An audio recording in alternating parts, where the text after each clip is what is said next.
Councilmember Shrubnik, we're testing audio. Can you hear us? Yes, thank you. Can you hear me? Yes, we hear you. Thank you.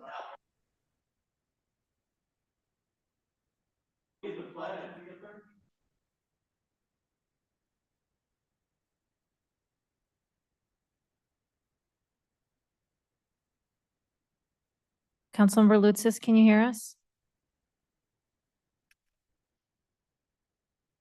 Councilmember Lutsis? Can you hear Testing. me? Yeah, we hear you now. Thanks. All right, thank you. Kenmore City Council is now in session. Would the clerk please take the roll? Councilmember Culver, Present. Councilmember Marshall, Present. Councilmember Sassen, Here. Councilmember Shrubnik, Here. Councilmember Lutsis, Here. Deputy Mayor O'Kane, Here. Mayor Herbig, Here. all present. Next on the agenda is our flag salute. We acknowledge that the city of Kenmore is situated upon the ancestral lands of the Snohomish, Snoqualmie, Soxhawtla, Duwamish, Stillaguamish, Tulalip, Suquamish, Muckleshoot, and other tribes who are part of the Coast Salish peoples. We recognize and express our deepest respect for their enduring stewardship and profound relationship with this land, which they have cherished and protected since time immemorial. We honor the First Peoples, acknowledge their vibrant cultures, and commit ourselves to learning from their wisdom in our journey to promote justice, equity, and mutual understanding. We pledge to stand alongside these communities in acknowledging past injustices and working towards a future that respects and celebrates the diverse heritage of this land. Now, if you would all please stand, former Deputy Mayor and Councilmember Ellen Van Ness will lead us in the flag salute. To the flag of the United States of America and to the republic for which it stands, one nation, under God, indivisible, with liberty and justice.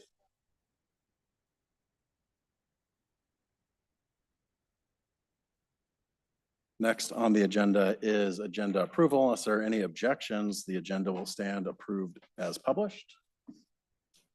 Seeing no objections, the agenda is approved. Next up, we have a couple presentations. First one is to introduce new staff, Senior Development Review Engineer Doug Van Gelder, presented by Development Services Director Samantha Luke.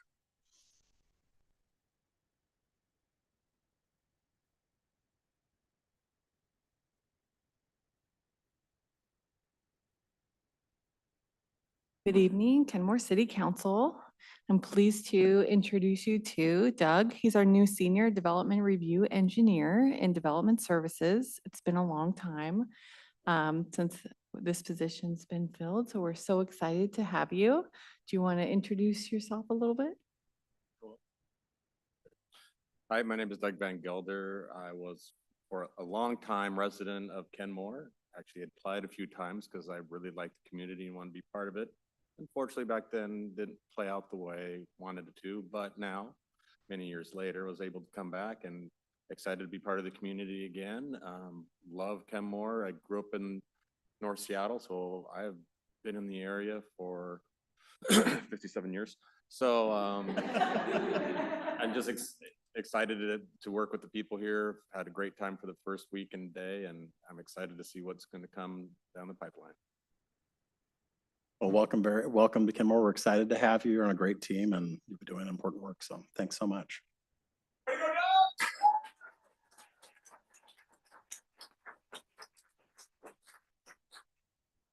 Next up, we're going to celebrate the Inglemore Women's High School Team Rowing team at the U.S. Rowing Youth National Championship, presented by head crew coach Doug Van Gelder. Well, that was easy. Once again, my name is Doug Van Gelder, and I am the current coach of Inglemore Crew. We are also, Inglemore Crew has now incorporated with Bothell last year, and this year it's now Woodinville and North Creek. The 2024 Inglemore Crew team is an incredible underdog story. We found out around Christmas that the original plan was that rowing was going to be canceled by the school district. But we took that, you could have taken that as we're going to, fall, quit, whatever. I always get choked up because I'm so proud of them. These incredible women along with a bunch of other kids, stepped up and made the season a season to remember.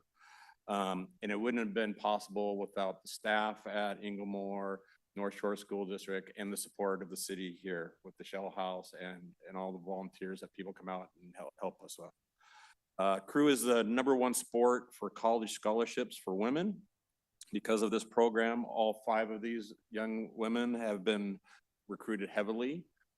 Universities like Dartmouth, Harvard, Stanford, and the one down the street, UW. And what's more, there's additional kids in the program that are also getting shots. It's not just these 5. We had 3 last year get scholarships and move on as well. We also have some men that are now getting opportunities to row on the next level as well. So it's not just all the women, it's the hard work of the men as well. I would like to introduce the women of the 2024 National 4. They could come forward. Coxon. Deanna Anderson, she is a senior this year. Our stroke seat was Nev Jlat. She is also a senior.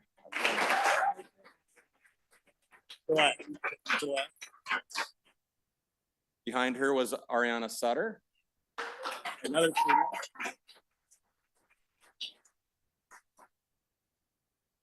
Sorry, Christina. I always Christina Alican?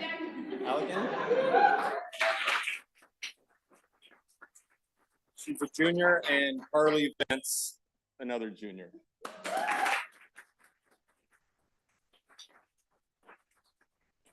We are so proud of what they've been able to do, and just wanted to once again thank them in front of you and everybody else. Congratulations, everybody.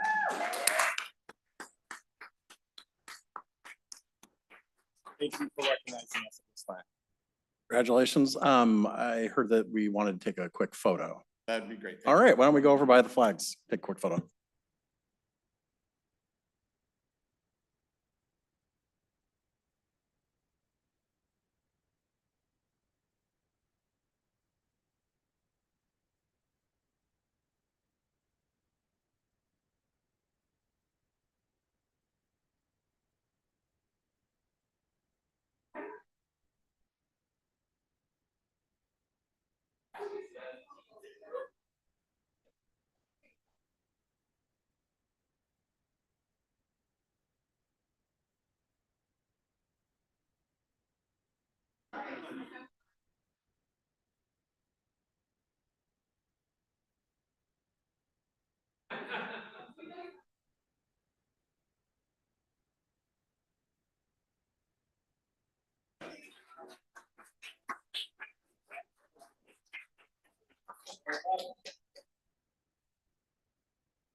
Next up, we have 2 proclamations. The first one is for Diaper Need Awareness Week.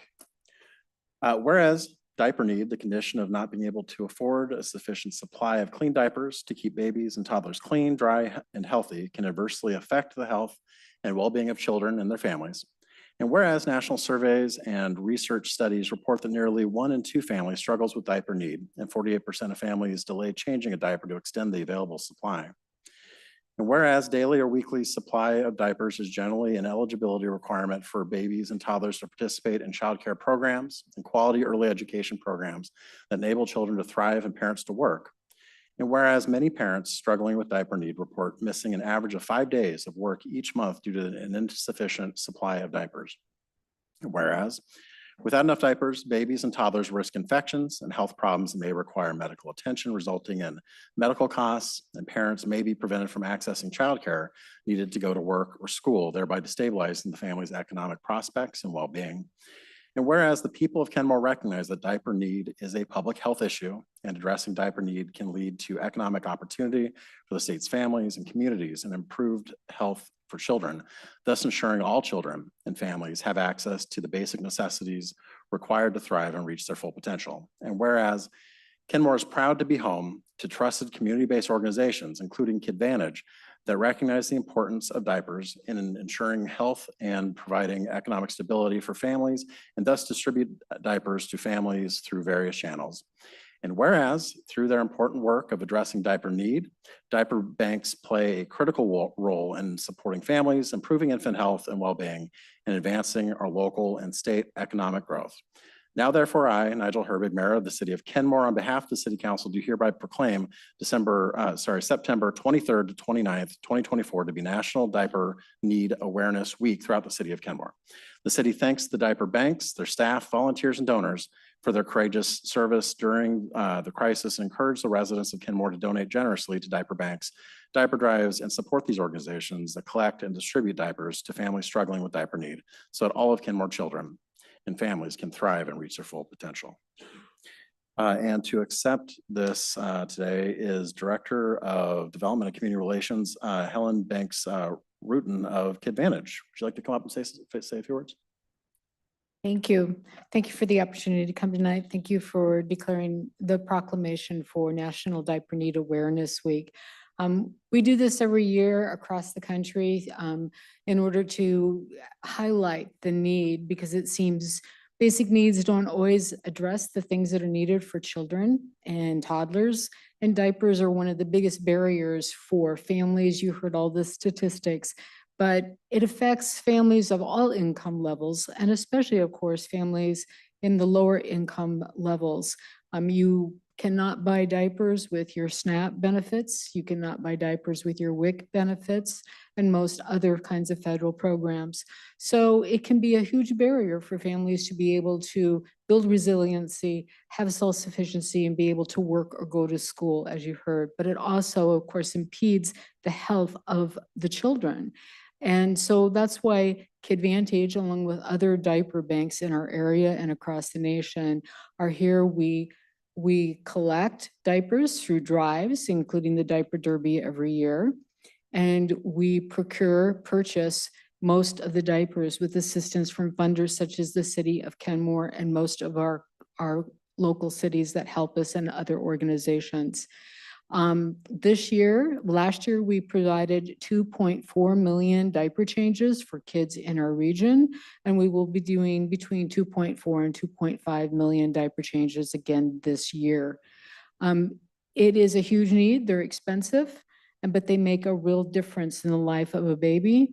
What we hear from providers is terrifying to know that sometimes in an early learning situation, the diaper that the baby leaves in, or the toddler, on Friday is the same diaper they come back in on Monday morning, because parents don't have enough to change them, and we don't want that to happen. And that's why we're here. And that's why we had the proclamation read. So thank you very much. Thank you for listening, and to know that this is a big issue for so many families in our community. Well, thank you for everything that you do. And would you like to get a quick picture? Yeah. All right.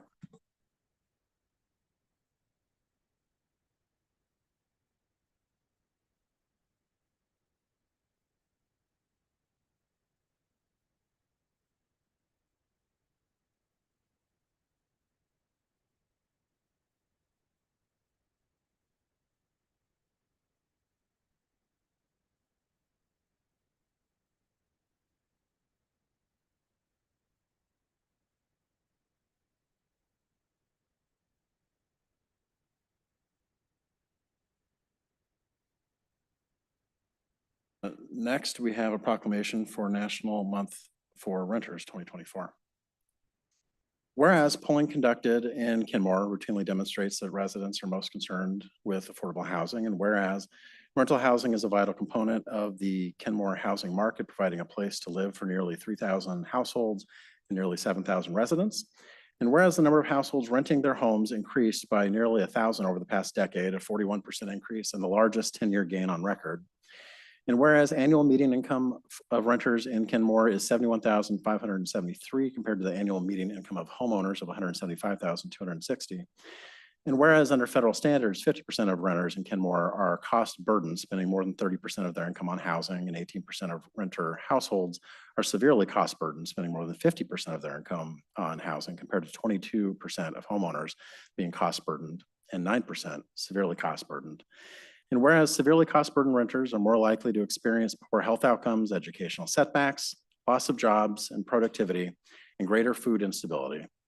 Whereas Kenmore City Council's #1 priority is to increase and preserve the options for affordable housing. Now therefore, I, Nigel Herbig, Mayor of Kenmore, on behalf of the City Council, do hereby proclaim September 2024 to be National Month for Renters throughout the city of Kenmore. Next. Ms. Homiak, where's the fun? The fun was right here in Kenmore again this weekend. I'm still riding the high from Kenmore's inaugural Oktoberfest that took place from Thursday to Sunday this past week.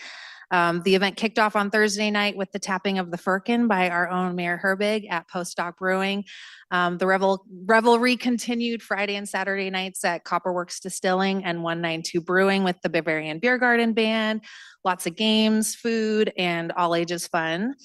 Saturday morning, we had the Flyaway 5K that was integrated into this event this year that the Bothell Kenmore Chamber put on. And then it was onward to the lodge at St. Edward State Park for the beloved wiener dog races on the lawn. We had a huge turnout for this event. We're going to show a quick clip of the wiener dogs running in the track here. Ready? You guys, are you ready? Wieners, are you ready? On your mark, get set, go! Come on, Wieners.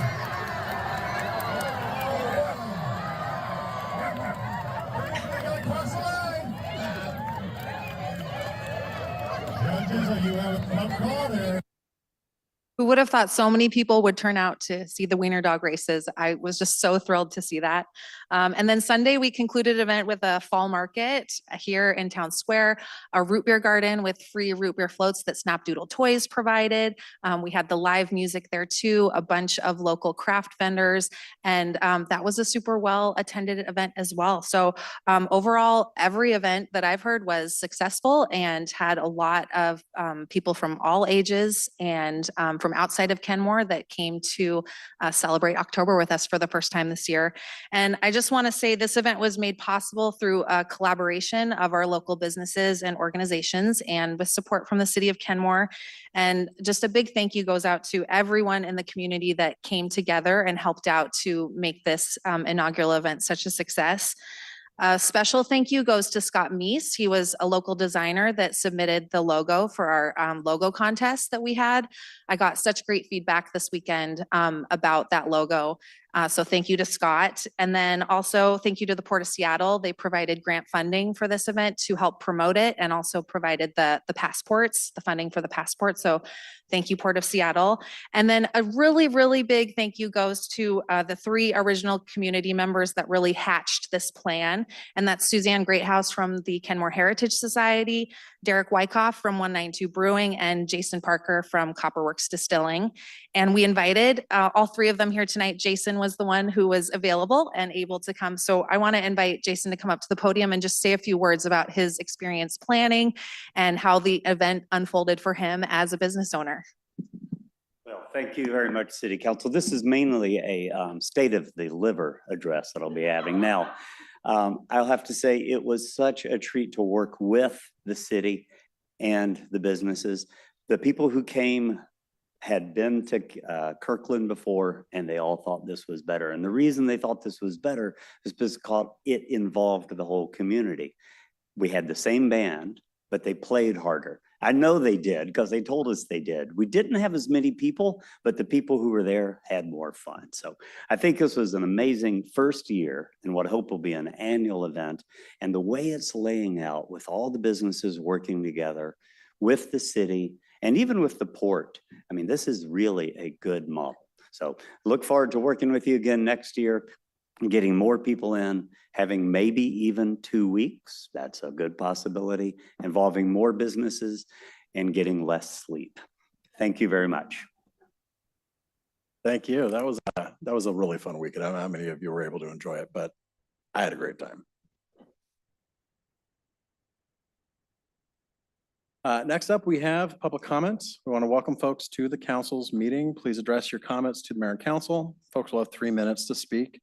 The clerk will call your name when it is your turn. Please state your name and city of residence and keep within the allotted time to make every person feel welcome and safe here. Please refrain from booing, clapping, heckling, yelling, or other interruptions. The meeting is recorded for transparency. Thank you for being here, for sharing your input respectfully. Clerk. Thank you, Mayor. We have one guest on site wishing to speak, Elizabeth Mooney, followed by one virtual guest, Stacy Valenzuela. Ms. Mooney? Hi, Elizabeth Mooney. I brought a show and tell that I had at Streamfest. I also just want to say it's really fun to see former council member Alan Van Ness here. He and I didn't win when I tried to take his spot on the council, but we did have our debate at Log Boom Park. So he still won. But anyway, but it was fun. And it's really nice to see you, Alan. Oh, thank you. So Log Boom Park is where the sturgeon was found a year ago at Streamfest. And guess what? King County took some of the samples of the eggs and the tissue, and we just got back the results. And it was there at Streamfest, but it rained so hard. There were a few people who looked at it. So I will get you all more information, but I have to say, it's a long-lived fish, like probably 60 years old. We don't know yet where it was born. We don't know how long it was in Lake Washington, but yes, it has PCBs, it has dioxins, and the King County folks compared it to bass. So just in terms of public health and safety and whether there's a canary in the coal mine, our fish help us figure out what our waters are like. And clearly, wherever this fish has been for the last 60 years included a lot of pollution.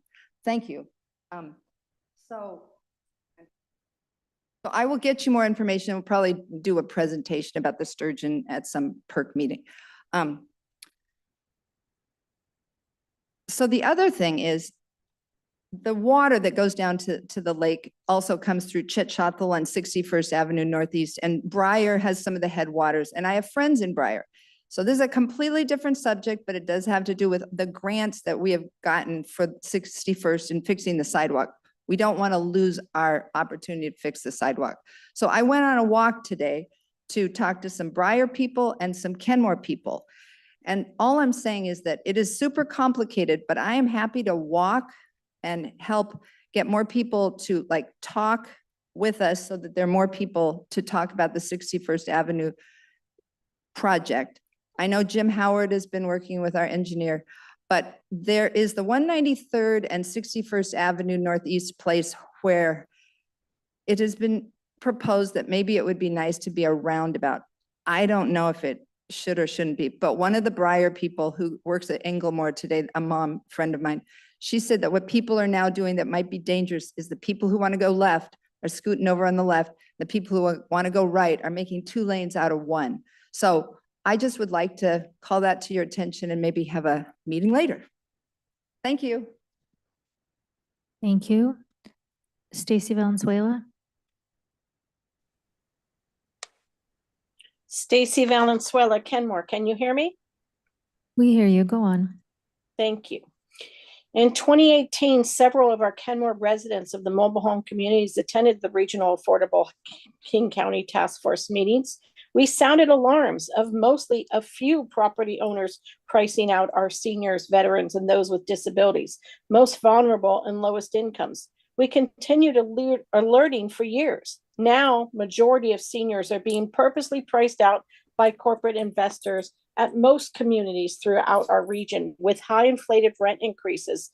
The need for rent stabilization bill to pass, as well as cities and counties to find solutions for protecting and preserving our low affordable housing, provide emergency funding, is desperately needed.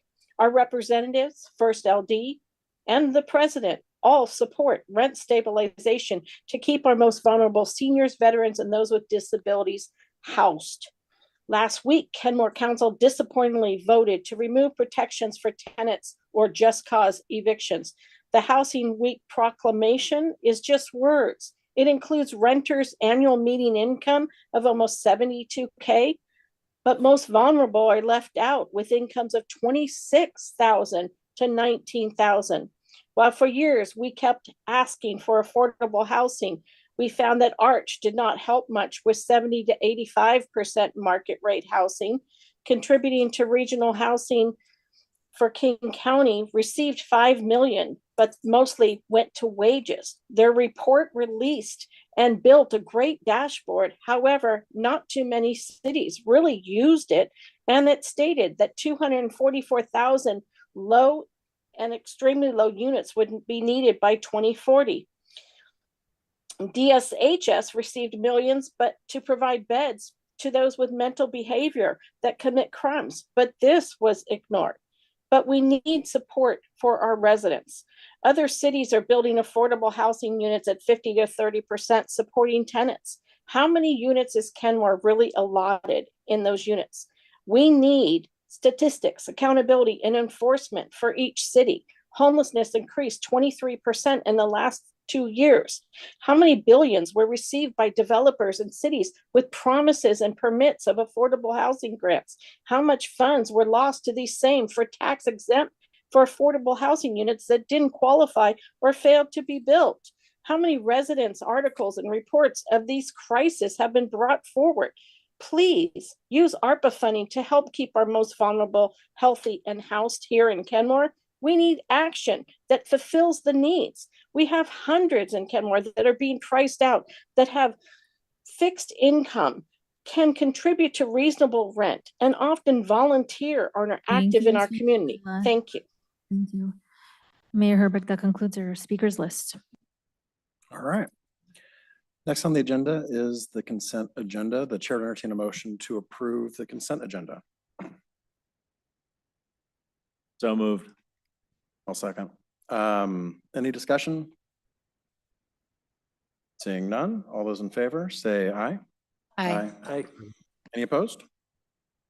The consent agenda is approved unanimously. Next up, we have two presentations.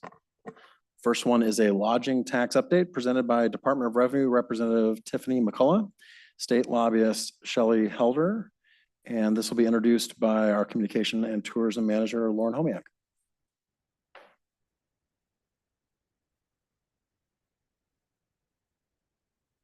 Hello, Council. I'm Lauren Homiak, the Communications and Tourism Manager for the City of Kenmore. Thank you for having us tonight. We've been busy over the last year researching and learning a lot about lodging tax. And we had really high hopes of being able to collect the lodging tax that's currently charged at Kenmore's only hotel, the Lodge at St. Edward Park, and to use those funds locally for tourism promotion in Kenmore. And after months and months of research and correspondence with the Department of Revenue, we learned that Kenmore is ineligible to collect this tax. And it's a super complex topic.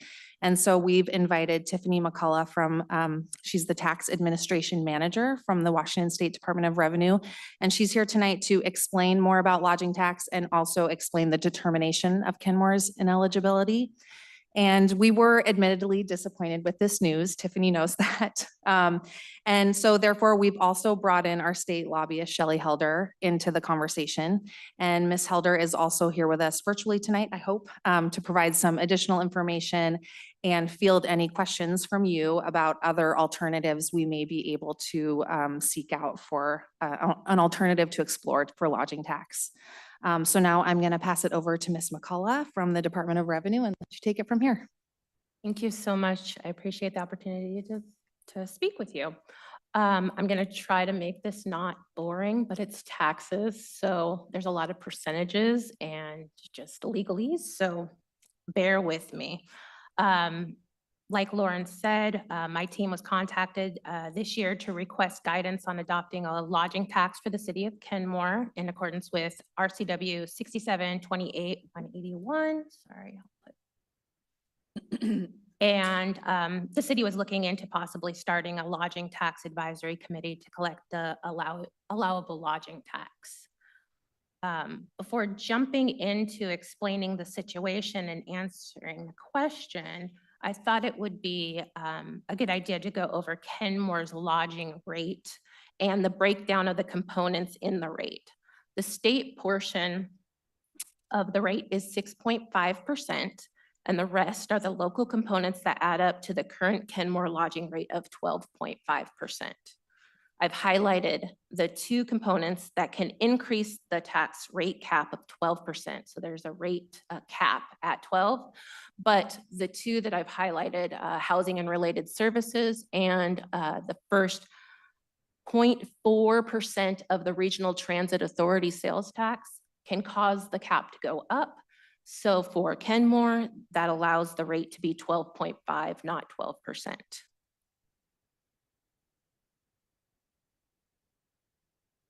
There are three main lodging taxes or fees options for counties and cities. The first is a basic or state shared lodging tax up to 2% that is taken as a credit against the 6.5 state sales tax rate so that the lodging patron does not see any tax increase. The state refers to this as transient rental tax. An additional lodging tax up to 2% on top of the other state and local retail sales taxes, resulting in a higher tax bill for the patron.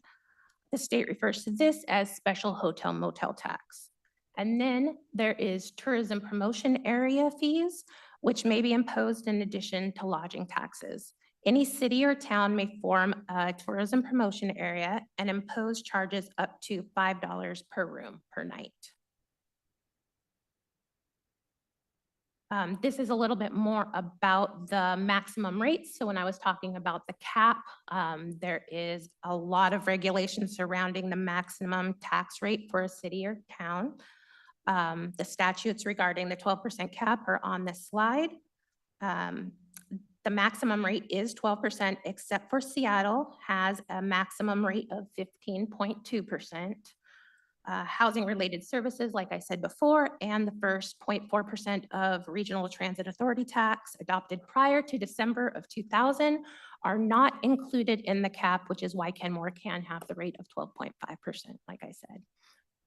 RCW 82-14-410 states that any local sales and use tax increase adopted after December 2000 must exempt lodging sales if the increase causes the total combined rate to exceed the 12% cap. So this is just a little overview before we kind of delve deeper into each of the taxes. The basic or state shared lodging tax, or what we call transient rental. It can get confusing because people are calling it different things, but with the state, we do call it transient rental. Any county has the authority to levy transient rental lodging tax up to 2%. This is taken as a credit against the 6.5% state sales tax. This means there is no tax rate increase and the total tax paid by the patron is equal to the retail sales tax in the jurisdiction. So if the rate is 12%, somebody goes to the lodging, they're gonna pay the 12% tax. There's no increase with this basic or state shared. The state's portion of the sales tax rate, like we showed before, there was a 6.5% that the state gets, essentially goes down to 4.5%. So the state gets less and then we give it to the county. Most cities and towns have similar transient rental lodging tax authority. The city's basic rate is credited against the county's basic rate. For instance, if both the city and the county impose the full 2% basic lodging tax, the total rate will be 2% countywide, but the county will not receive revenues from the incorporated area because it must credit those revenues back to the city. There is an exception, and this exception applies to you. No city within a county with a population of 1.5 million or more, so King County, may levy the tax except for Bellevue, which has legislation allowing it to collect a rate up to 2% until its related debt is retired. We're going to go into special hotel motel next. So in addition to the transient rental 2% lodging tax, Any county may impose a special hotel motel lodging tax up to 2% in increments no smaller than 0.1%. Unlike transient rental, special hotel motel tax is not a credit against the state sales tax and results in a tax increase. So if special hotel motel is imposed and say it's 12%, it would go up to 14%. So just know that it does increase the tax rate. If both transient rental and special hotel motel are each levied at a rate of 2%, the combined lodging tax rate would be 4%, and the total tax paid by the patron would equal the retail sales tax in the jurisdiction, plus the additional special hotel motel lodging of 2%. Most cities and towns also have similar authority, and just like transient rental, the city's special hotel motel lodging tax must be taken as a credit against the county's additional rate. For instance, if both the city and the county impose the full 2% special hotel motel tax, the total additional rate will be 2% countywide, but the county will not receive revenues from the incorporated area because it must credit those revenues back to the city. The additional lodging tax also has a few exceptions. They're listed on these slides. Counties and cities that imposed a combined lodging tax greater than 4% before 1997 were grandfathered in. Any city located within a county that had the authority to levy a countywide 4% lodging tax before 1997 may not impose the additional 2%. And cities that imposed a combined lodging tax rate of 6% before 1998 are grandfathered in also. There is, with a special hotel motel, it cannot go over the cap. So in this case, special hotel motel, the county did not impose special hotel motel. City of Kenmore did not impose special hotel motel. And so, and then the city of Kenmore is at their cap of 12.5%.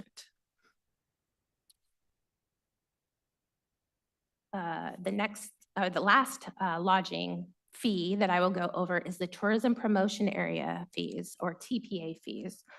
The legislative body of any city, town, or county may form a TPA to generate revenue for tourism promotion. TPA fees are different than lodging taxes and may be imposed in addition to lodging taxes. These fees are collected from lodging patrons in addition to the lodging charges. A TPA may include the entire city or only a portion, and multiple jurisdictions may establish a joint TPA through an interlocal agreement. In a county with a population of 1 million or more, the TPA must be formed by 2 or more jurisdictions acting under an interlocal agreement, except for Federal Way, which is authorized to form a TPA by itself. Within the TPA, the legislative body may impose a charge of up to $2 per room per night on lodging businesses with 40 or more rooms. The legislative body may establish up to 6 different lodging classifications, sometimes referred to as zones, with different rates in each. The classifications must be based on geographic location, number of rooms, or room revenue. The legislative body may impose an additional charge of up to $3 per room per night if it has secured the signatures of the persons who operate lodging businesses who would pay 60% or more of the proposed charges. This additional $3 nightly charge expires July 1st, 2027. These fees do not apply to the following: lodging businesses with fewer than 40 rooms, businesses providing temporary medical housing that is exempt from state sales tax, and effective June 6, 2024, any other lodging business the legislative authority designates as exempt from its lodging charges. So example would be if you're coming up with an ordinance and you do not want to include RV parks and campgrounds. You can exclude those from having to collect the TPA fee.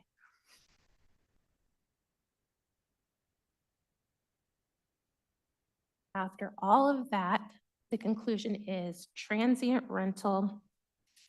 Kenmore cannot receive credit from the county tax as the population in the county exceeds 1.5 million. Special hotel motel, Kenmore cannot impose as the lodging cap has been met. Currently, Kenmore's cap is 12.5%, as the housing and related services and RTA increase the cap from the 12 to the 12.5. And, but the tourism promotion area fees, the city could enter into an interlocal agreement with another jurisdiction to form a tourism promotion area, which could result in collecting fees up to $5 per room per night. This is who you can contact if you ever have any questions about anything local related with the Department of Revenue. We have 3 different local managers that handle different portions. I'm in charge of lodging, brokered natural gas, 911, and real estate excise tax. We would be more than happy to help with any questions that anybody has. Questions? And City Manager? Thank you so much for coming. Really appreciate that. That was a good presentation. The last one, the RPA, is it TPA? So the idea with the lodging tax was that it was not going to be an increase in the tax to the hotel because we would just be capturing the county share, and so it wouldn't be an increased financial burden to them. That last one, the TPA, that would be an additional fee, right? yes. Yeah, and at least from my perspective, that wasn't the intent to, add another fee onto their cost of doing business. We also have Shelley Helder, our lobbyist in the audience. And Shelley, do you want to come up and add anything?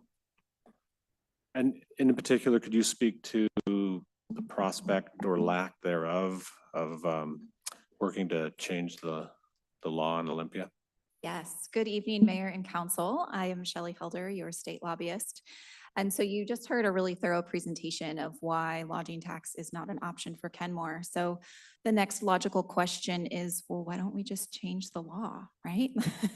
That was my question as well. And so I'm here this evening to give you my assessment of whether that is feasible. In short, the answer is yes, you can change the law. Laws can be changed, and they are all the time. In reality, some laws are much harder to change than others. And so I'm going to just provide a really brief assessment of the 2 lodging tax options that are off the table for the city because of current law. So the first is the basic lodging tax. And this is what's preferable because there is no increase to the patron who's purchasing the lodging. Unfortunately, this is the tax with, I think, the least likelihood of possible change. The law prevents, as was just explained, all King County cities from implementing the tax, with the exception of Bellevue, because they're grandfathered in only until their existing debt is retired. Requesting a change to this law would, I think, draw opposition from the county. And I think may even be seen as politically naive because the statute not only exempts King County cities from instituting the tax, it also prescribes how the county must spend the tax. So 37.5% must be spent on affordable workforce housing. 37.5% must be spent on arts, culture, and heritage facilities. And then 25% must be spent on tourism promotion.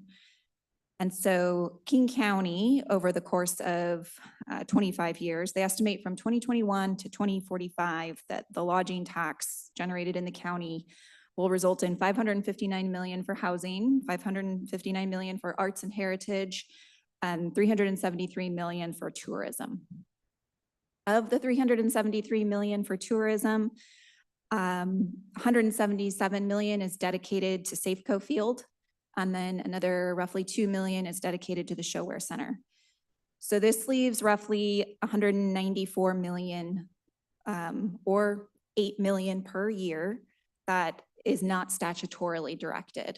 And so in short, I don't see a pathway to changing state law for the basic lodging tax, but there may be an opportunity to secure some of that tourism money that the county is obligated to spend on tourism within the county. The special lodging tax, which is not ideal because it's not the credit against the state sales tax, and the city is at that cap. Of course, there's exemptions, and so we could request an exemption. I think there's a couple different ways that we could go about doing it. All of them would result in the city having an increased sales tax. And I think all of them frankly would be really heavy lifts politically, because sales tax is regressive and because of all the exemptions that are on the books are, were done so with really broad support and significant political momentum. So I do have 4 potential paths forward, and they're not mutually exclusive. So things for the council to consider.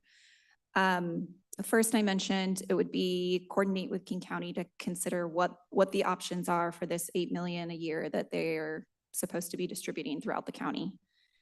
The second is to work with Washington State Parks to figure out, they collect revenue through Discover Passes. What can we do to ensure that some of that revenue is invested back into promotion of the park? The third was mentioned, which is consider adopting a tourism promotion area. And you likely caught that that's something that has to be done in conjunction with a neighboring jurisdiction. I do think that if there's outreach done to neighboring jurisdictions and there's not an appetite for that, I think a more likely pathway forward is to create another exemption for Kenmore, similar to what's on the books for Federal Way. I think that is politically feasible. And then the fourth, I will just say, requesting legislation to ask for a change to the lodging tax, this special or lodging tax, not the basic lodging tax. If we were to request legislation asking for an exemption to the 12% for an increased lodging tax in Kenmore, I don't know that that is the pathway to us achieving the goal, but I do think it's a strategy worth considering, because introducing legislation daylights an issue, highlights the inequity that exists right now amongst King County cities, who some instituted a lodging tax previously, and so they're able to generate more. Cities who incorporated later don't have that option. So introducing legislation, I would say it's not off the table in terms of strategy. I just don't think that it's the option we want to take if our goal is to generate revenue for the city to promote tourism. Changing special lodging tax may not be the best way to do it. So happy to answer any questions. Questions? City Manager. And if I could just add that our Deputy City Manager, Stephanie Lukash, and our Communications Manager, Lauren Homiak, met with Washington State Parks and our state legislative delegation to talk about the option 3, I think it was, which is seeing if we can use some Discover Pass revenue to promote overnight stays at parks that have situations like this, where you have a private sector hotel or lodge within the park. So Lauren, do you want to speak to that and talk about how that went? And Yeah, I think it was a really great meeting to start the conversation. The parks folks weren't aware of it, and we were able to bring in the lodge folks and Kevin Daniels into the conversation to talk about this. I think everyone was interested in being a part of the county conversation and how Kenmore can have a seat at the table to talk about how the money that is being collected could be spent more equitably among cities where it's being collected from. So I think everybody was interested in learning what the next steps could be and collaborating on this. So it was kind of the first time that we had all been together in one place to talk about these options. Any other questions, comments? Thing that jumps out at me, and I saw this a lot when I worked in the legislature, but is the creative way the legislature cuts King County out of a lot of opportunities. And I find it frankly offensive when we are the economic engine for the state, that they don't give us the tools that they give Clallam County or whatever. But I appreciate the presentation and the information, even if it's mildly disappointing. So thank you.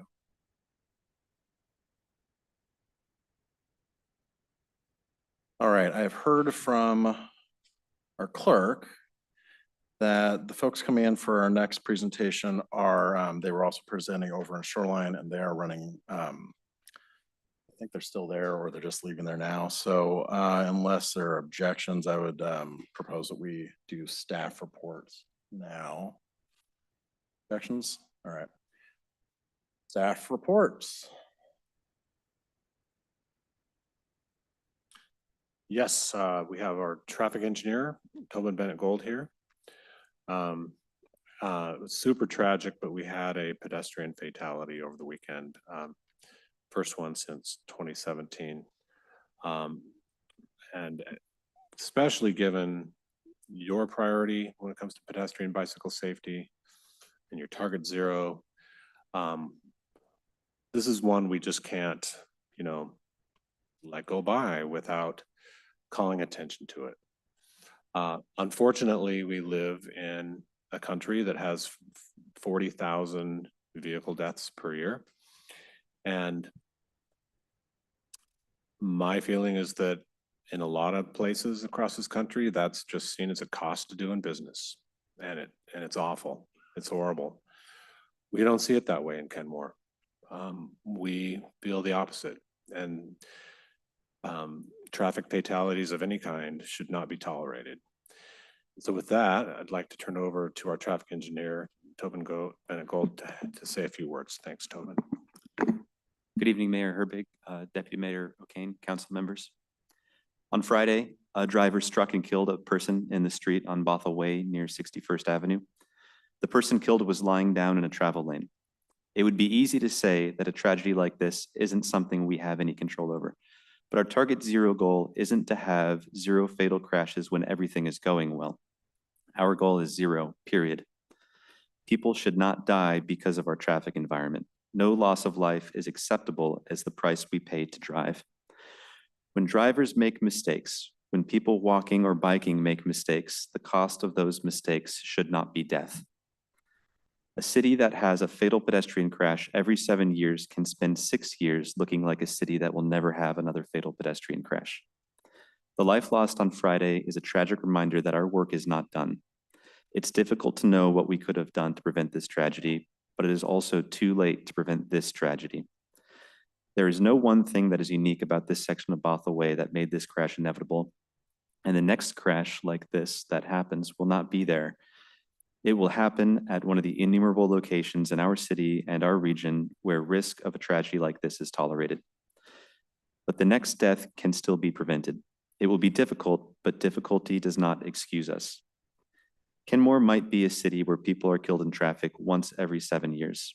With work, we can be a city where people are killed once a decade. With more work still, we could be a city that suffers a traffic death only once in a generation. The amount of work it will take to be a city that does not tolerate traffic death is, I think, unprecedented in our region. And it will take engineering intervention, and it will take enforcement of our traffic laws, but it will also take climate action. It will also take affordable housing. It will also take investment in mental health and social services, and it will also take the commitment of our entire community and the resolute intolerance to accept that death is an inevitable consequence of transportation. Change like this doesn't come easy, and the cost is in conviction as much as it is in dollars and time. Change like this requires a wholesale transformation in how we transport ourselves, including a rebuilding of our human environment into one in which cars are not a prerequisite for connecting our commerce and our community. This may sound unachievable, but it isn't. And if we are truly serious about eliminating deaths caused by cars, their impact on the climate and the natural environment, and the unfair and inequitable costs they have on society, then a wholesale change is needed. This type of change doesn't happen overnight, but it can happen in our lifetimes. It took 100 years to build this environment, but it doesn't have to take that long to fix it. I want to commend Council on the hard work that has been done to prevent death and injury over the last decade. This year is the 10-year anniversary of Council adopting the Target Zero initiative and setting the goal to have zero pedestrian and bicyclist fatalities or serious injuries by 2025. Next year is 2025, and it's very likely that we will have zero pedestrian and bicyclist fatalities or serious injuries. We have many years like that, and that is worth recognizing. But nevertheless, Kenmore is not done, and I would urge Council to give due consideration to its Target Zero goal and to renewing Kenmore's commitment to tolerate zero deaths in 2025 and onward. Thank you.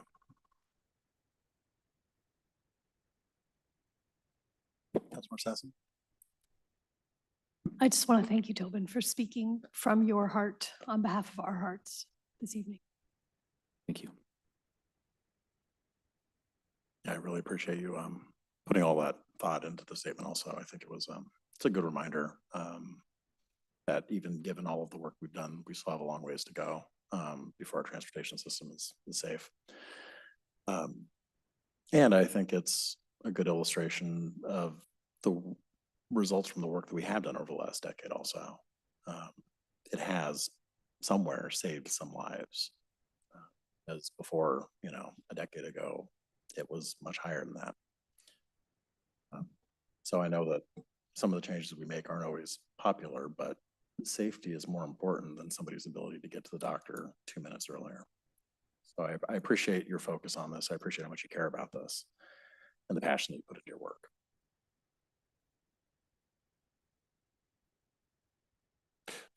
Just Yes. one more item, Your Honor. This is a little bit more on a positive note. Stephanie Lukash is our deputy city manager. She's also just completed her term as the president of the Washington City Management Association. Right now, as I speak, she's back at the ICMA conference, International City Management Association Conference.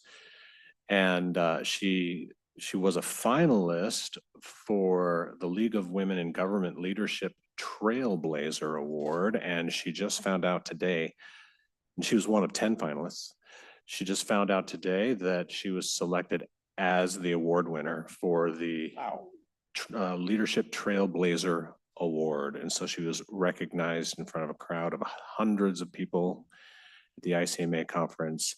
There's more to come. Representatives of the ICMA will actually going to come to a council meeting and present her with the award. So that's more to come and more details on what this award means. But I'm just so thrilled I couldn't keep it bottled up. So we're lucky to have her in our organization. She has worked hard throughout her career to be a leader in this arena. She has played the lead role in the Northwest Women's Leadership Academy. She's made incredible strides in the profession through her leadership through WCMA and other arenas. And it's just been a thrill to see her leadership at work. And like I said, it's an honor to have her in our organization, and more to come when the ICMA comes. All right, well, that is wonderful news and very well deserved by Stephanie. She does amazing work. And that's really exciting. Can't wait to have her award presented here. That'll be fun. Anything else with staff report? All right, unless there are any objections, seeing as our guests for item B aren't here yet, why don't we just skip down to council member reports and comments in case folks have anything. We can knock that out now. Councilmember Culver.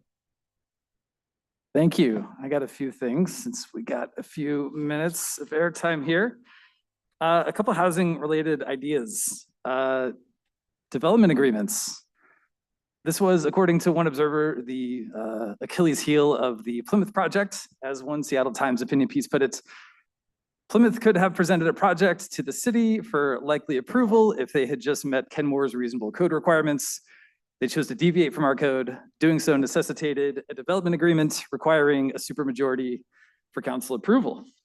Now, of course, we know not to confuse cause for the effect, since the request for proposals clearly says a project that takes advantage of the available flexibility in the development agreement process.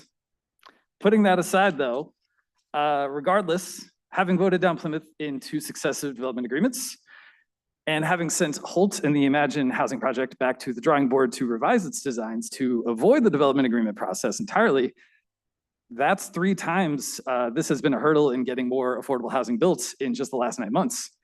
And as one of my mentors tells me, trust intent, but acknowledge impact. And in the spirit of, again, harking back to Mayor Herbig's city vision profile, I just gotta highlight this handsome fella here.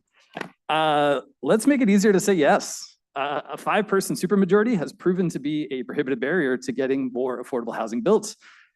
It also empowers minority rule, giving 3 people the ability to decide what a 7-person legislative body should or should not do. Why don't we make it 4? I would like to investigate this possibility further as a council, and I would move to direct staff to prepare an ordinance decreasing the development agreement majority to a simple majority for discussion and consideration before this body. And I would kindly ask for a second. I'll second for discussion. Discussion on the motion. Councilor Marshall. Yes, I think it's extremely important that you have a supermajority of the council because these decisions are not to be made lightly. And with a further or something that's closer to a consensus, you actually get a better representation of what the people want. So I absolutely against this measure. Any further discussion? Anybody online? Okay, Deputy Mayor? I'm open to discussion on this. I think it's something that's worthy of our council listening to. I do hear Councilmember Marshall's statement as well, but I'm curious to what our council would think about this. Thank you. Councilor Shrubnik.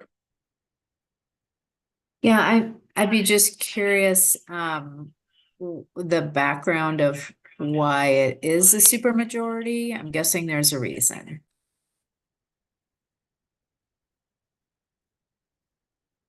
Yeah, well, I think the question is, well, City Manager. I was here when the council made that a supermajority, and it only relates to certain components of the development agreement. And off the top of my head, I'm not going to have them all, but I believe it has to do with density and height at a minimum. Other components like setbacks and parking and things like that don't require a supermajority. So we're only talking about a supermajority for certain code deviations, and I believe height and density are chief among those. And I'm trying to make eye contact with our development services director. Okay. Well, I mean, this is more of a discussion around. Yeah, true. Whether we want to discuss it later. So, Councilmember Lucis, thoughts? You know, I'd have to think about it a little bit more. Excuse me, I'm trying to save my voice. Totally okay. I'm just trying to poll people really quickly to see if we have consensus or majority. So, Councilor Sasson? Okay. Seeing 4 people that are open to discussion, so let's add that to a future agenda. I wouldn't be surprised if it's next calendar year. Councilmember Culver? Great, thank you. Next topic, tenant protections. The celebrations continue this week. Wishing a very happy National Month for Renters to all who celebrate. I have a lot of objections about this settlement, but I am hoping we can still find a couple wins and make some lemonade with some additional clarity and transparency for our community. First, to sow some better relationships with the local landlord communities so we can hopefully avoid going to legal blows in lieu of the legislating process. One policy they advocated for is a rental registration program, and we heard about this earlier in the comments, wanting better data in what is happening in the local housing market. This was floated back in 2022, and council's rationale at the time was that we could simply buy vendor data, and alas, we're 2+ years down the road, still in the throes of an affordability crisis, and we have no such data and no feedback loop and no visibility, rendering our efforts a bit rudderless. As I said at the time, what gets measured gets managed, and the inverse of that statement is certainly proving true as well. We don't have to keep stepping on that rake though. Rental registration has been a great solution in other cities, and it's a solution that both parties, landlords and tenants, both have specifically advocated for. Slam dunk. Accordingly, I would move to direct staff to bring back estimates, and let's call it a outline of what a rental registration program could look like, and I would kindly ask for a second. We have a second to have that discussion? Okay, discussion? Comments? Anyone? Can I, well, yeah, Mr. City Manager. So we as staff have work programs that we go over with you at the beginning of the year and at the retreat. And when it comes to like in-depth research projects and whether to add new programs, if you want us to fit it in our work plan, we have to make room for it. That means something like this, that means that something else in our work plan gets dropped off or gets delayed. And so if you want us to work on something like this, we'd need to have a conversation about how it fits into our work plan. Typically, you have those conversations like on subjects of this magnitude at your retreats. Yeah, and I agree with the city manager. I'm open to discussion, but I think the more appropriate place for a lot of these policy proposals is at the retreat where we can have a larger discussion around how we're prioritizing staff's work. Throwing things at staff mid-year does create some chaos. Deputy Mayor, was that a hand? I was just going to second or speak to exactly what you're saying. I think this is something that's worthy of discussing, but I think best placed at the retreat. I think I would encourage you to raise this with Michael when we're setting our agendas for the next upcoming retreat, council member. And with that, we're past your 5 minutes, Councilmember Culver. According to our rules, you can submit further comments in writing. Councilor Marshall. Thank you. I appreciate Councilmember Culver's contributions. I know that this is the first time in some time that we had a characterization of our past votes as a barrier. And certainly I've had many of my own opinions, right? And been on this side or that side of a vote. I wanted to reiterate to everyone that in good faith, I'm sure we all acted in good faith and total consideration for everything that we vote on here. And there's an entirely different way that any, particular vote could be characterized with absolute legitimacy. And I guess it brings up an opportunity to say, you know what, myself included, let's all try to think about rhetoric and how, if we're using or absorbing rhetoric of crafted strategic professionals who are paid big bucks to craft and sell what they sell, and many of it for good reason, many of it with great interest. But at the same time, and again, I myself got to pull back many times to try to think, hey, where is that unfair? Where could it talk more about the other side's view? Where could we have more of a common sense approach to it? So that's my response. And also I had a good time at Oktoberfest on Saturday night. Councilor Sassen. Oh, still, showing up and learning. That's really where I'm at. I would very much encourage you to bring this up, Councilman Culver, at the next retreat. There's lots of juicy conversation to be had there. For my part, I feel like I'm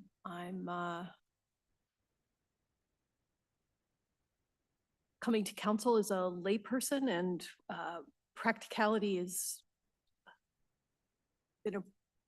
sort of been my filter. So I'm curious to see where we go forward, but I don't particularly have any other committee reports this evening. Councilmember Shrubnik. Nothing to add, thanks. Councilmember Lutzis. I just quickly wanted to congratulate Deputy City Manager Stephanie Lukash on her award. I think that's very exciting and another win for our city. And as for the pedestrian fatality last week, that does hit closer to home for me, as pedestrian safety was the reason I first got involved in public service here in the city of Kenmore. So, I just want to emphasize to keep up the good work, and I'm very proud of city staff and our council for a lot of the progress that we have made in recent years. So thank you. Thank you, Deputy Mayor. Yeah, I do want to thank Tobin for his comments this evening, and our staff and our council's work on pedestrian safety. I live right off 61st near where this happened. Strikes close to home, and fatal accidents are very tragic, and I'm very sorry to hear that this happened. And for us to set the goal for target zero is something that we must consistently aim for. And anyway, we had many good words about it. I wasn't going to say anything, but it was so close to home. So thank you, everyone, for your efforts and bringing this to our attention with heart, as we are a city with heart. And I really appreciate it. I'm not going to string this out just because there's time, though. Yeah, I'm going to let this go. So thank you. That's it for me. All right, and I don't have a lot to report. Oktoberfest was fun. I got to learn how to tap a firkin, which is apparently a small keg, I think, which was fun. And it was fun seeing people, enjoying themselves at Copperworks and 192. And I stopped by the hangar yesterday and got a root beer from Rob Pickering and the Snapdoodle crew and had a good conversation with them and saw some really interesting crafts. So I love those pop-up markets that we do. It's a fun place to pick up gifts and see community. It sounds like our guests are 15 minutes out. We can do one of two things. We could either move on to our executive session, which is scheduled for half an hour, or we could take a 15-minute break and return when they arrive. I don't have a preference either way. Councilman Marshall? Start exec, I would vote. Okay. Well then, unless anybody has objections, pursuant to RCW 4230-110-1I, the city council will now enter into an executive session to discuss potential litigation. This executive session is slated to last approximately 30 minutes. No final action is expected. It is 8:11 right now. We will be back out here at 8:41. Thank you.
All right, the Kenmore City Council is returning from our executive session. No action is coming out of that.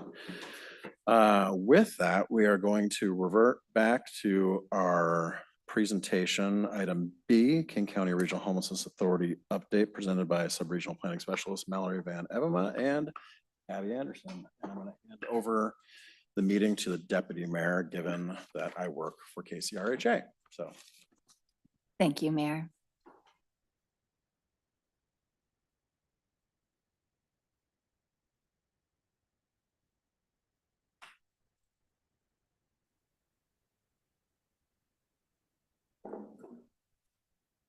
All right. Good evening, council members. I'm Mallory Van Appema. I am a sub-regional planning specialist with KCRHA. Thank you so much for adjusting the order of operations for this evening. We've just come over from City of Shoreline, but we're really pleased to be with you here in Kenmore and give you an overview of some key updates from KCRHA, including some new staff who have recently joined our agency and some open positions in senior leadership that we are looking to hire for quite soon. An update on our progress around the North King County Interlocal Agreement, or ILA, the collaboration to respond on a sub-regional basis to the issue of homelessness from Shoreline over to Woodinville, obviously including the city of Kenmore, a little progress update for how things have gone in 2023 and up to date, really, up to August in 2024. We're also going to give you a bit of an overview on severe weather response in North King County, how that has evolved in the last calendar year, and how we are looking to further expand response to severe weather in the coming calendar year. And we will actually not be presenting you with funding recommendations this evening, but are looking forward to working closely with your staff here at our table to make sure that you're briefed on, minimum level of investment that's included in the North King County ILA, and then some suggestions on enhancing programs that are really performing well in North King County and making moving the needle on homelessness. Abby? Thanks, Mallory. And my name is Abby Anderson. I'm also a sub-regional planning specialist with the King County Regional Homelessness Authority. We wanted to share some leadership updates as we've had a lot of movement in our leadership division, and we're really excited about having new folks on board and sort of establishing some stability and moving forward together. So first, we have our new CEO, who I think is starting her 7th week. She started August 1st, Dr. Kelly Kinnison, who comes to us from DC. We're really excited as she's more than getting her feet wet at this point, but still sort of figuring out the position, getting to know the area, and establishing some clear goals for KCRHA moving forward.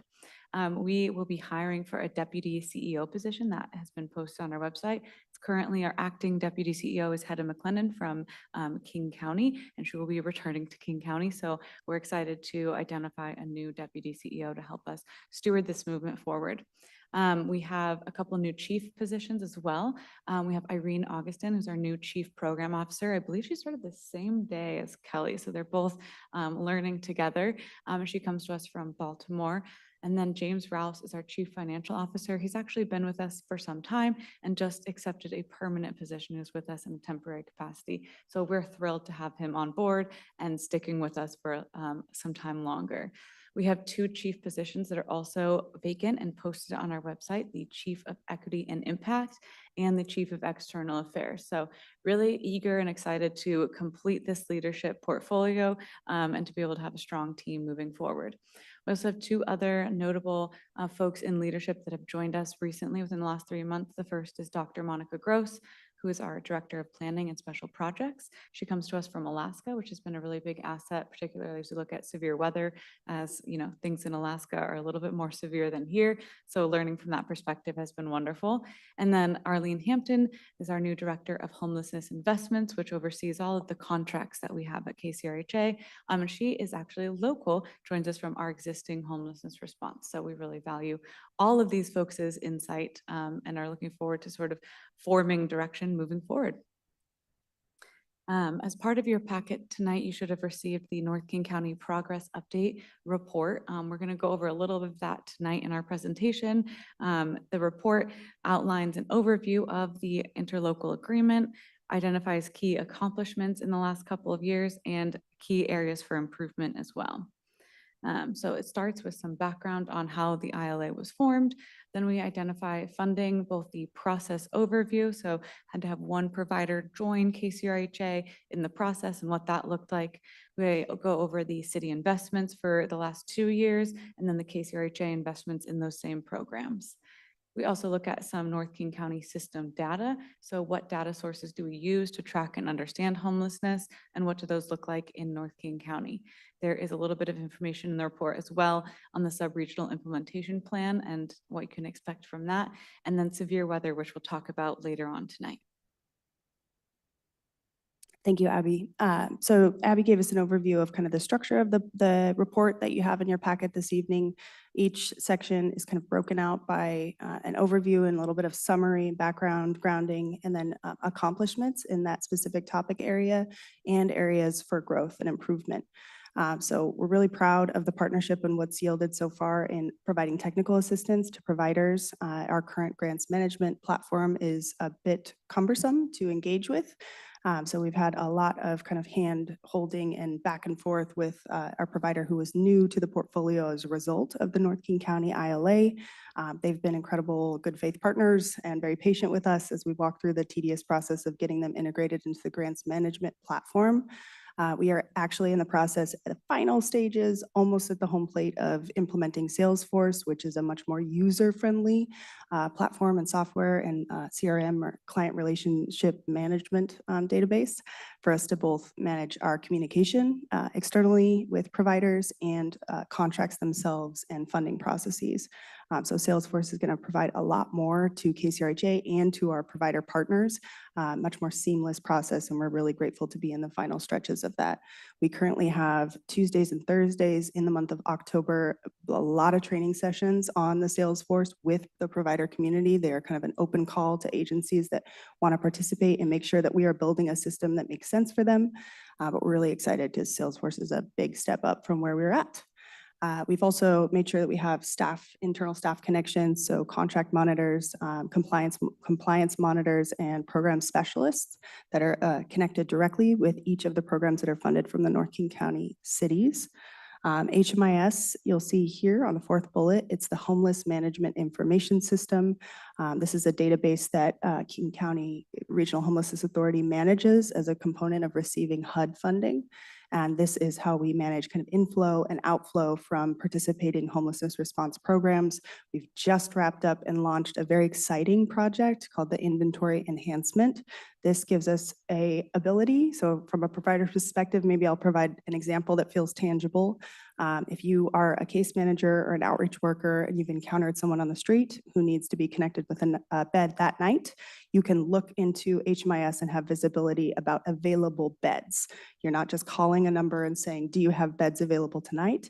It's actually dynamic and updated every day. So it is by unit. It is referring to a specific unit or bed or kind of unit of service. It's a huge undertaking, and the providers have been heavily involved in shaping this to be as painless as possible because it's depending on providers inputting up-to-date data. This is relevant for shelters that have a intake and exit process. So that's like the Oaks over in Shoreline, or what will come here just down the street once they open up in Kenmore at the former Mary's Place location. There will be a bed visibly available, and someone would be able to connect and refer to that unit and have it kind of set there for the person that would occupy it that evening.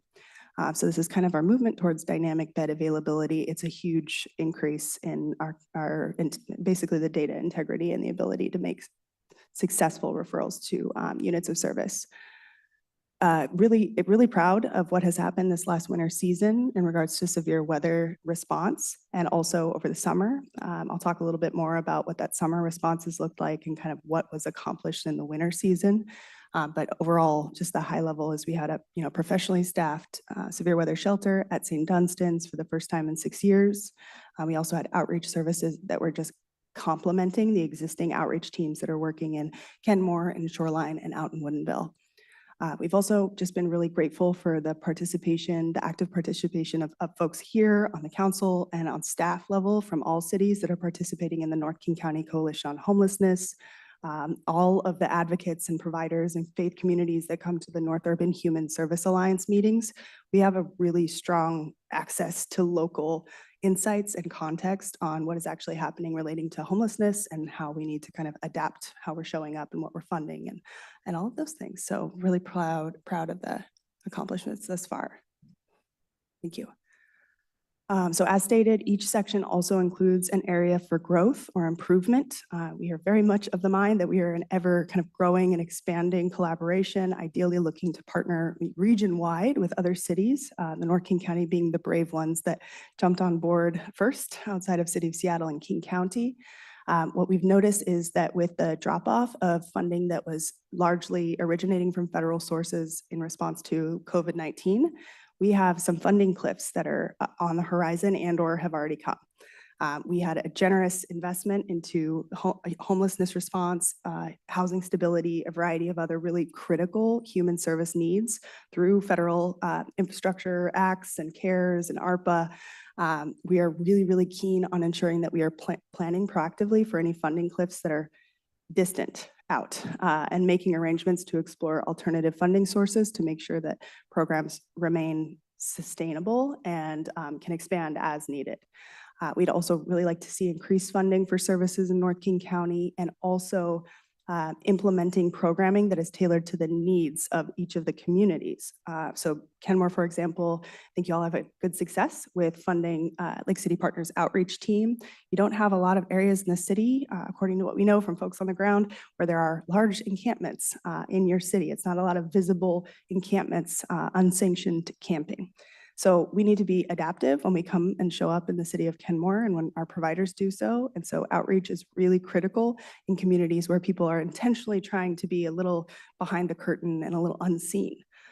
So the concentration of homelessness might result in a different approach being implemented in, say, a city like Shoreline, where there are visible encampments along the interurban. But we're really, eager to expand on programs that have been successful, like the outreach program that y'all use up here in Kenmore. System planning engagement. This is a term, system planning, that we're referring to when we're talking about the way that we competitively bid funding. For the last 3 years, we've gone through renewals of our existing contracts with a cost of living adjustment built in, but we haven't had an opportunity to have a system-wide rebid or recompeting of the contracts that are funded through KCRHA, through investments from Seattle, King County, and now the North King County cities. So we really want to make sure that we have a North King County voice in what is kind of the parameters of what we'd like to fund, for example, that outreach expansion. And it's really a great thing that we have a pathway and a connection to make sure that we're yielding voices, insights, and really the priorities from the community at large in the North King County corridor. The provider pool, we put this here because we have a very small pool of providers that are doing homelessness response in North King County. They are really going above and beyond, but we also have some agencies that are either adjacent to homelessness or actually are engaged in serving the community that's experiencing homelessness, but are maybe faith-based and getting most of their funding from their church, their community of faith, or philanthropic sources, and they do not want to touch government money. So we are working closely with them to say, how can we make this, how can we lower barriers around reporting? But the first step is really getting them set up with the minimum eligibility requirements. If it's a 501c3, we walk through the process of getting them, fully through the Secretary of State and other processes that are cumbersome. And especially when you have, 3 or 4 weeks to get together an application for funding that can come available. We'd like to do that proactively so that there are more agencies that are eligible to apply for funding when it becomes available. So widening that pool of providers also gives us a chance to have some kind of like culturally tailored and just a deeper breadth of organizations that are providing service to those experiencing homelessness up here. And I think we always are keen on increasing our strength in response to severe weather conditions. We've heard pretty loud and clear from folks that have either stayed at the severe weather shelter, the folks at Urban League who operated the shelter this last winter season, that seasonal shelter is the pinnacle. It's the ideal, something that is open for a set period of time. So 3 months out of the year, having a consistent place where you know you can go to and get a bed rather than our current system, which is kind of based on temperature thresholds and the period of time that we reach those thresholds.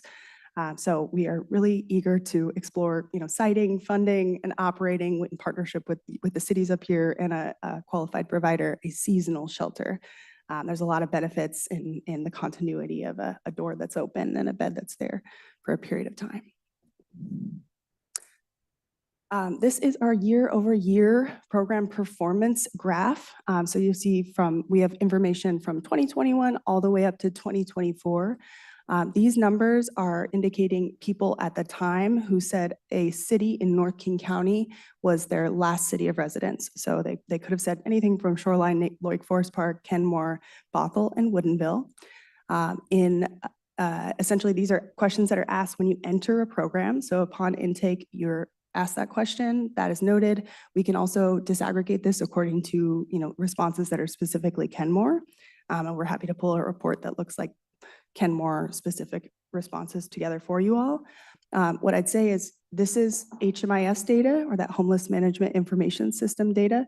We have a handful of organizations, as kind of previously noted, that are not receiving government funding and therefore not required to participate in HMIS. So always take HMIS data. I'll just underscore it with a grain of salt. It is not the telling the full story of who's experiencing homelessness and who's exiting to permanent housing and who's staying housed. So I just want to flag that because I think we're all really keen on data and visibility about how the system is functioning. And we share that if you're in the same camp as us. But we just want to emphasize that HMIS is for programs that receive funding that comes through us, that is federal, and that there's a requirement that they're entering specific household IDs of individuals, that city of last residence, and a variety of other questions are requirements by HUD. So we administer the HMIS system, and we can always pull reports for you all based on the city specifically or on the subregion. We even have information about someone who, for example, came from Kenmore and ultimately got housed in Kent. We can look at movement throughout our system. So that's great, but grain of salt, it's not telling the full story, especially for folks who might be service averse, have had a poor experience in the past, and are really avoiding going into a shelter or whatever the case may be. I'll take you really quickly, just draw your eyes to 2023. I think when we were last here, the question was, wow, we've got some low exits to permanent housing compared to the 2022 numbers. And I'm just going to say the same thing that we said at that time, which was that influx of investment from federal sources provided a massive amount, a historical amount of investment into the emergency housing voucher program, which was the Section 8 vouchers that are a 10-year subsidy based on your income. You pay 30% of your income for a market rate unit. They'll accept your voucher. We were the highest performing market with King County Housing Authority's partnership in the entire country. We are desperate to get more EHVs that are not being used in communities across the country. And right now, just close coordination with our federal delegation to make sure that if there is kind of a recapture of unused vouchers in other states, I know there's been some kind of underutilization in more rural states. If we're able to recapture those and use them here, they are the thing. They are the solution for folks that are not on a path to increase their income to be able to compete in the market rate housing market. So the numbers went quite a lot up in 2022 when providers had access to refer clients to those EHVs. 2023, we kind of came back to almost what was normal at the time. And this number that you see in 2024, 60 is, I will just stress that is an undercount. When we did some cross analysis of, someone being, for instance, enrolled in an outreach program, since we have that unique household ID for those folks, we're able to say, but are these people all just enrolled in this outreach program? We're able to find more than half of the folks currently enrolled in an outreach program are actually housed now in permanent housing programs. So the movement was able to be tracked, and we've already been able to connect with the provider agency to just say, can you just make sure you clean that up, and how can we work with you to really correctly document intakes and exits. So essentially this number, exits to permanent housing, exists, I see that extra S right now, exits to permanent housing will be much higher when we do a final end of year HMIS report for you all. All right, pivoting a bit to talk about the severe weather shelter in North King County. These are numbers from this past winter, the first winter activated with KCRHA. So they activated for 15 nights. It was a lighter winter than the previous winter, which we always love. And over those 15 nights, 155 guests stayed overnight, and that is unduplicated. So that's what we call like bed nights. So it could be the same people, and very likely is the same people coming. They served over 310 meals, and really notable and something we're really proud of is that 2 clients received move-in assistance. This is one of our long-term goals with severe weather, is to make them the severe weather shelters really an opportunity to connect clients to longer term housing. And so 2 might not seem like an incredible number, but it is really huge and a massive start, especially for something that's only open 15 nights in the winter and open uncertainly, right? It's only open during certain thresholds. So we really want to shout out our partners at the Urban League who are doing all of that work with clients. The Urban League also was providing transportation assistance via rideshare apps. And so they were able to provide 14 folks with transportation to the severe weather shelter. And then everyone who went into the severe weather shelter receives referrals and supplies, meals, coats, things like that. Notably, this is the first time that the shelter that's hosted at St. Dunstan's, if I didn't say that already, has been professionally staffed. So it's a really big increase, and we're looking forward to building upon this year after year to make sure that our severe weather response becomes more and more robust. One of our goals with severe weather always and across the region is to really have more severe weather shelters, but also ensure that they're opening more frequently, building up to what we call seasonal shelters, something that's open from a certain period of time throughout the entire winter, because consistency in severe weather is really the key for getting folks inside, building trust and rapport with people, and so that they know where they can go on any given night. Another severe weather point is that we are working towards hopefully in the future having a severe weather shelter in the Lake City area using City of Seattle funding. It's unlikely that will happen this winter, but that's something that's in the works, and that would be a great service to North King County as well. One thing that I mentioned already, but that's really important with severe weather, is communication about where the shelters are and when they are open. So we like to highlight some of the work that we do to connect folks with shelter. We have many social media pages. Our Instagram is posted here, where we're always posting what shelters are open when they are open. We also have our website, which is that middle photo that notes at the top band when we're open, if we're currently active, and if we're not currently active. We update this website twice a day, sometimes more during severe weather activations, noting the hours, location, if there's any eligibility, like if it serves a specific population. And so you can click on those drop downs and see what is open on any given night during an activation. This page also has a ton of more information about our policies, thresholds, and any questions you might have. The QR code on the left will lead you directly to this page, so we try to get it out as much as possible during severe weather activations. Finally, the far right flyer is for the North King County Severe Weather Shelter, again at St. Dunstan's Church. Urban League is the provider there, and they've established a phone number so you can call ahead and see if they're open and reserve a bed and let them know that you're coming. That's also how they can connect you to a ride if you would need one. The QR code there as well provides update on activation. Also on this flyer I'm seeing is the Families with Children. That is the family shelter intake line that will connect families all year round, but especially during severe weather, to shelter resources. We're super grateful for all the partnership and the folks that share, particularly a lot of local news outlets up here in North King County are often sharing about the severe weather shelter, which is really important because the #1 way to get folks in the door and into safety is so that they know when it's activating and where to go.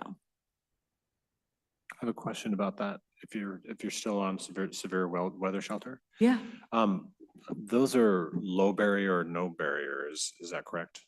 Yes. Yeah, there are guest agreements that was built in specifically for this program. So a requirement of no consumption of alcohol or drugs on site, no weapons, just a walkthrough of that guest agreement document. Right, but with you a don't check signature. for warrants and things like No, that, right? Yeah. no.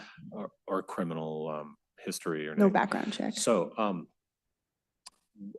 we have a homeless shelter, encampment or whatever you want to call it, ordinance in place right now that is not low barrier. It requires background checks and things like that. There might be a desire on this council's part to revisit that when it comes to severe weather shelters. I'm looking at you all. Because we've been asked a couple times, hey, Kenmore, can you be a severe weather shelter? And we've had to say no because of our ordinance. So I guess I need council direction on whether you want us to explore that and add it to a future docket. Do it yesterday, yes. So.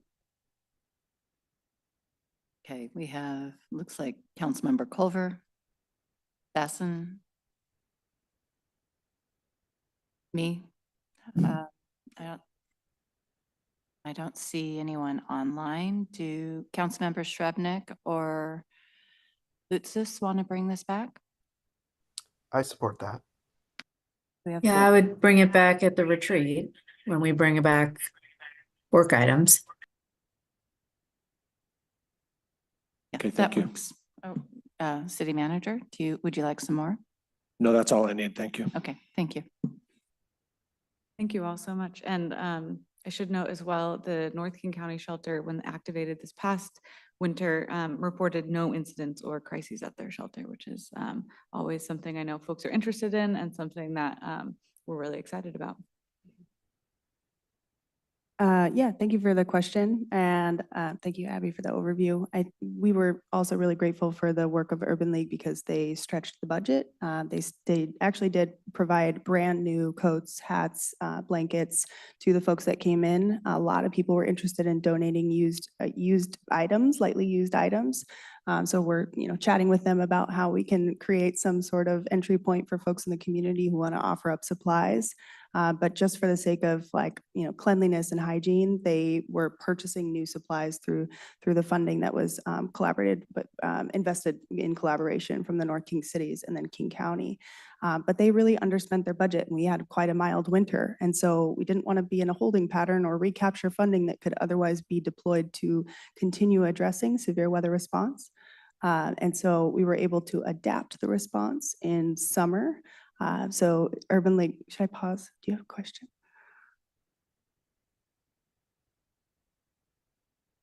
Yeah, I just want to clarify, mostly for the people who are watching online, that severe weather includes heat. Absolutely. So you have winter and you also have summer. I just wanted to make sure that we were clear about Thank you. that. Yes. Thank you, Councilmember, for the clarification. We actually have thresholds for, yes, heat and cold weather. We also are trying to develop some standardized thresholds around air quality because you can be quite vulnerable outside when we have a hazardous air quality.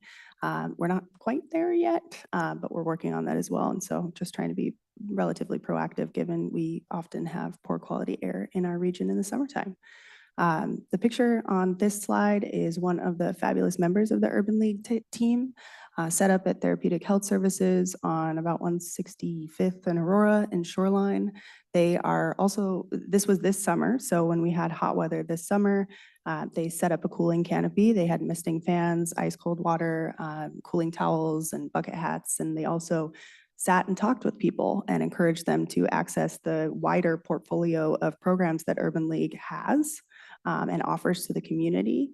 And it's they're very good at adapting their service. They also went out and conducted outreach kind of in tandem with the Lake City Partners team that is already out in the field. So they were connected to them, and that offered them some insights on where they should go to be handing out waters and handing out survival supply items during the heat wave. They also, again, supply distribution, and then we've also been exploring a partnership with some of the regional transportation partners on creating a shuttle, because we recognize that even from here, it's challenging to get over to Aurora, especially St. Dunstan's on 145th and Aurora. It's particularly hard if you're coming from Woodinville or further east in Bothell. So we're exploring an option to create kind of a scheduled shuttle service that would be running from specific pickup points, multiple circuits of that route in the evening and in the morning. That's still TBD. We would love to give you more concrete information about that, but we have also some really fantastic partners in the kind of regional transportation world of things up here that are eager to dive deeper into creating a shuttle for folks to get over to St. Dunstan's. What would be great is if we could find a location that's further east. So if you know of spots, let's talk. Sounds like you might be exploring some work on some local ordinances or permitting. We'd love to explore options in Kenmore or even further east in your neighboring jurisdictions. But the benefit really of Urban League just being a very kind of high performing, well-versed in harm reduction and trauma-informed care kind of organization is they can perform that high level of service and compensate their staff at a fair wage and retain their staff. So there's not a lot of turnover at their agency. And we were able to just adapt the service into the summer and continue rolling their response in to ride us out until the 31st of December this year. So we do have, recommendations for continued funding around severe weather response and a continued collaboration, and are ever grateful for the consideration of investment in that way. Yeah. Thank you all so much for your That time. is all for and us. We're happy to answer any questions. Any questions or Councilmember Stassen?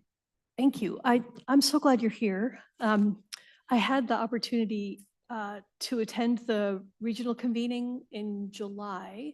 And I just want to share with my fellow council members and staff, but mostly for the people online, the very helpful overview that David Hoffman of Lake City Partners provided about this whole regional crisis that we're having and the need for a regional response. So I'm going to be I'm just going to sort of quote him just for a sec because I found it useful and I want to offer it forward. That the regional framework, where are we and where do we want to be really is a three-legged stool, one of which is you, but all of which we participate in as a council and as a city. And so what we want to see is homelessness rare, which is the issue of affordable housing. That's the bucket, that's the one leg of affordable housing, which we are actively engaged in here. The second is brief, which is crisis response, which is you guys. You're here to make homelessness unhoused brief. And then we want to make sure that homelessness and being unhoused is non-recurring and that those are bigger mainstream systems, again, that we are participating in, but that is not your leg or your bucket. So I just want to be clear about who we are and who you are and how those things relate. Because I found it helpful. And then again, I learned so much from our dear Tambi, who is just a remarkable resource in our city.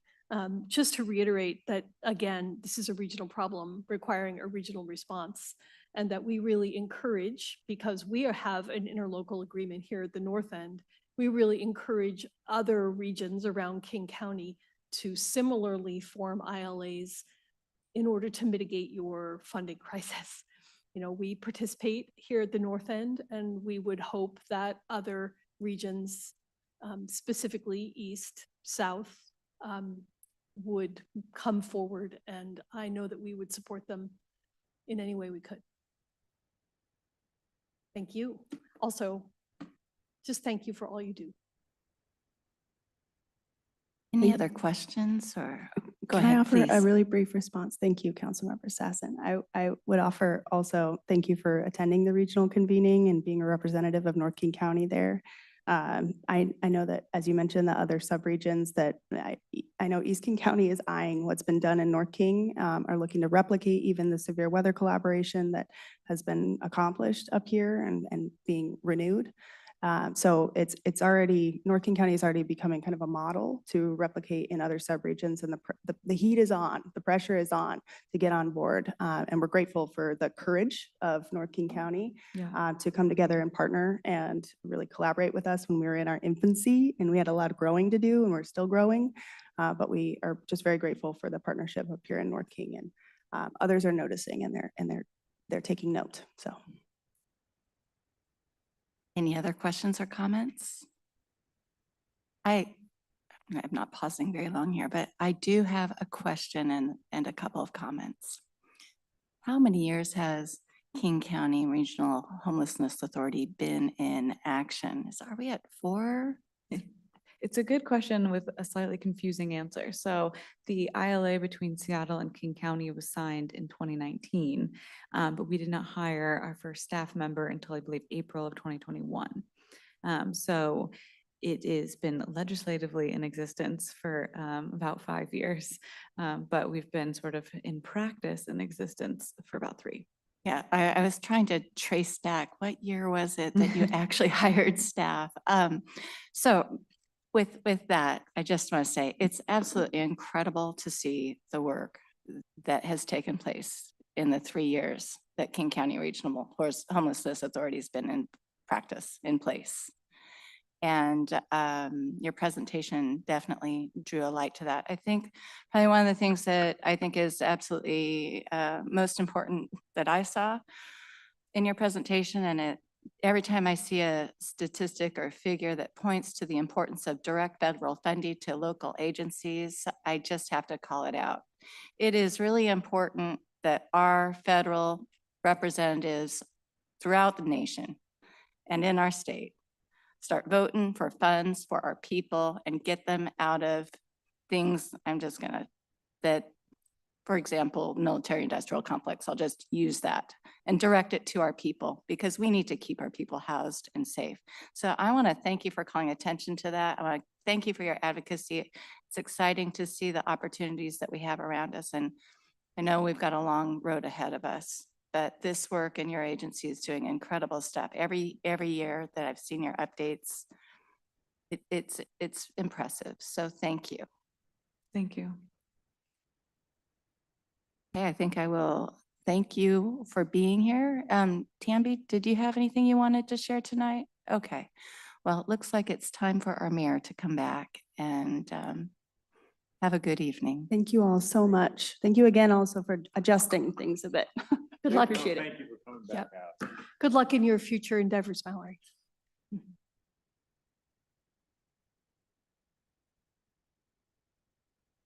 All right, well, with nothing more to come before us, Kenmore City Council is adjourned. It's fine.